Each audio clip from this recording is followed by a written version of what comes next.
잠에서 깨 보채고 짜증을 내며 우는 아기. 배가 고픈가 하고 젖을 물리거나 분유를 얼른 타서 젖병에 가져다 줬더니 먹지도 않고 울기만 해요. 혹은 다시 잠들어요. 저 엄마 맞나요? 아기가 배고프다고 보내는 신호 도대체 뭔가요? 전 잘 모르겠어요. 초보 부모님들께서 많이들 주시는 말씀인데요. 엄마인데도 아기가 배고픈지 아닌지 모르겠다고 속상해하며 하소연하시는 분들이 꽤 많이 계십니다. 초보 부모님들께서 겪는 수유의 어려움 중 하나는 아기가 배고프다고 보내는 신호를 알아채기 어렵다는 점입니다. 태어난 지 한 달이 채 되지 않은 신생아의 배고프다는 신호. 엄마도 아빠도 부모가 된 지 한 달이 채 되지 않았습니다. 엄마가 아기 배고픈 것도 모른다고? 다소 황당하게 생각할지도 모르지만 엄마여도 아빠여도 우리 아기가 배고파하는 신호를 모를 수 있습니다. 처음이기 때문이지요. 둘째, 셋째인 경력직 부모님들께서도 처음엔 모르실 수 있어요. 아이마다 배고프다고 보내는 신호가 다를 수 있기 때문이에요. 아기가 배고프다고 보내는 신호는 아기와 함께 시간을 보내면서 저절로 알아가는 것이기 때문에 너무 걱정하지 않으셔도 괜찮아요. 아이와 함께하는 시간 속에서 아이의 행동을 잘 관찰해 주세요.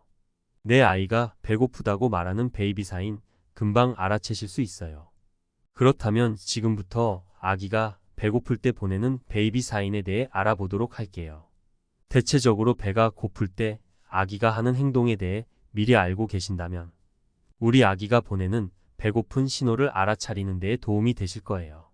우리 아기가 배고프다고 보내는 신호 지금부터 알아볼 텐데요. 한 달 이내의 신생아와 2개월 이후의 아기가 배고프다고 보내는 신호에도 차이가 있답니다. 먼저 한 달 이내의 신생아가 보내는 배고픔의 신호 알아볼까요? 신생아는 자다 움직이며 깨는 것이 배가 고프다는 첫 번째 신호입니다. 부모님들께서 첫 번째 신호를 알아차리지 못하면 아기는 계속해서 배고프다는 신호를 보냅니다. 대체로 다음과 같은 단계를 거치며 배고프다는 신호를 보내는데요. 자다 움직이며 깬다. 움직임이 활발해진다.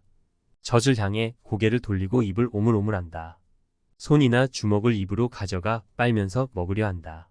마지막으로 아기가 보내는 배고픔의 신호를 계속해서 알아차리지 못하고 먹을 것을 주지 않으면 보채고 짜증을 내다가 결국에는 우는 행동으로 나타납니다. 울 때까지 기다리면 너무 늦습니다. 신생아 수유에서 가장 중요한 것은 아기가 울기 전에 배고파하는 사인을 알아차리고 충분히 아이가 먹을 수 있도록 하는 것입니다. 아기가 보채고 짜증내고 울 때 엄마들은 그제야 배가 고프다는 것을 알아차리고 바로 젖을 물리거나 얼른 분유를 타서 젖꼭지를 갖다 대시는데요. 아기는 이미 너무 배가 고파서 울다 지친 상태이기 때문에 제대로 먹지 못하고 금세 잠들기 쉽습니다. 이 시기에 아기들은 먹다 자는 것이 배부른 것이 아니기 때문에 먹다 잠들면 깨워 먹이고 4시간 이상 자면 깨워 먹여야 합니다. 배고픔에 울다 지쳐 잠들어 한번 먹을 때 충분히 먹지 못하는 아기들은 조금 먹다 잠들고 다시 배가 고파서 깨게 되고 또 조금 먹다 잠들고 다시 배가 고파서 깨게 되는 악순환이 반복되다 보면 점차 정상적인 수유가 어려워지는 상황이 올 수 있습니다. 그렇기 때문에 아기가 배고프다고 보내는 베이비 사인을 알아차리는 타이밍이 굉장히 중요하다고 볼 수 있습니다. 오늘 알아본 내용을 토대로 우리 아기를 천천히 관찰하고 보채고 짜증내고 우는 마지막 단계 이전에 미리 아기의 베이비 사인을 알아채고 수유해주세요. 만약 미리 아기가 보내는 배고픔의 신호를 놓치고 아기가 보채고 짜증내고 울 때 알아차렸다면 바로 아기에게 먹을 것을 갖다 주지 말고 먼저 우는 아기를 충분히 달래고 울음이 멈추었을 때 수유해주세요. 우리 아기 배고프다고 보내는 신호 헷갈리신다고요? 그럴 땐 아기의 볼, 입 주변을 톡톡톡 두드려 주세요. 두드린 쪽으로 아기의 입이 혀를 날름거리며 획 돌려온다면 배고프다는 신호랍니다. 다음은 2개월 이후에 아기들이 보내는 배고픔의 신호에 대해 알아보겠습니다. 이 시기 즈음에는 아기가 보내는 배고픔의 신호를 알아차리셨을 텐데요.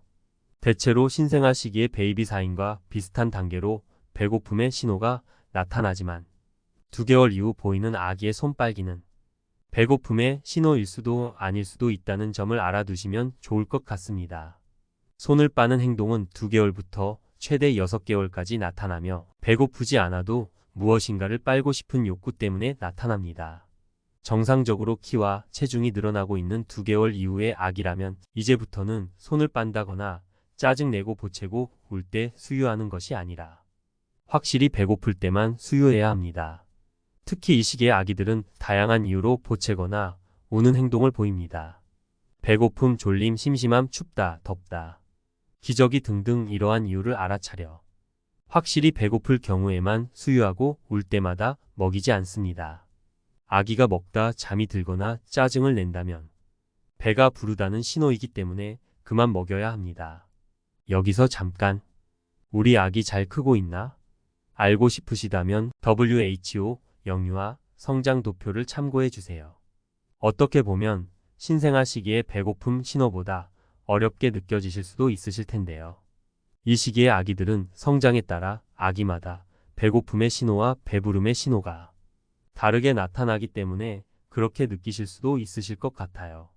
하지만 매시간 아기 곁에서 시간을 보내며 아기를 관찰한다면 우리 아기 배고픔의 신호 분명히 알아채실 수 있어요. 엄마, 나 배고파요 라고 말하는 베이비 사인. 오늘 저희가 준비한 내용 도움이 되셨나요? 영상을 통해 오늘도 행복한 육아에 한 걸음 더 나아가셨길 바라며 다음 영상에서 또 만나요.